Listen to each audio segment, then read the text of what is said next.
Bonjour, je m'appelle Jérôme Raffnet et je vous partage sur ce fil de podcast la synthèse de cours donnés dans différents instituts depuis 2004 autour des théories et des pratiques médicales issues des traditions anciennes d'Orient et d'Occident. Bienvenue sur Énergie Tradition Santé à tous ceux qui nous écoutent avec discernement.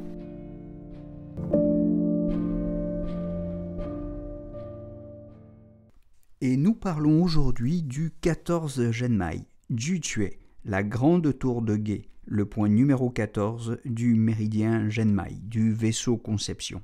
C'est un point qui se trouve sur l'épigastre, à 6 tsun, au-dessus de l'ombilic, sur la ligne médiane antérieure, sous l'appendice xiphoïde, dans une fosse. Alors je rappelle qu'il y a 8 tsun de l'appendice xiphoïde jusqu'au nombril.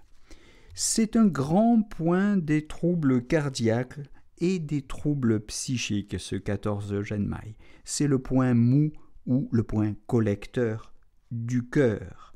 Et comme tous les points mous, c'est un point de dispersion, un point de mobilisation réservé le plus souvent à la plénitude. C'est la raison pour laquelle l'une de ses indications majeures, c'est la crise des troubles cardiaques. Pour le cœur, que le fond du problème soit du vide ou de la plénitude, en cas de crise, le déséquilibre aboutit toujours à la stase de sang. Il est donc important, en cas d'urgence, de crise, de mobiliser le qi et d'activer le sang du cœur. C'est ce qui explique pourquoi le 14 Genmai est présent dans les formules d'urgence qui traitent le cœur.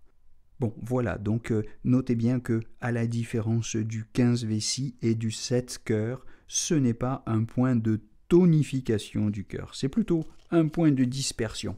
Et c'est un point qui est aussi réputé pour calmer le chêne, pour dissoudre les mucosités qui obstruent les orifices du cœur.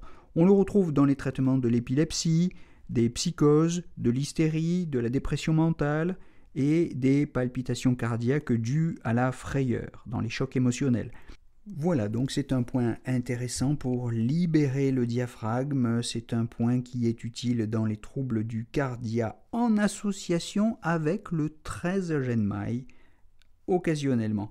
Notez qu'en cas d'hépatomégalie ou de splénomégalie, donc les hypertrophies de la rate et du foie, il est déconseillé de piquer ce point, ce 14 Genmai.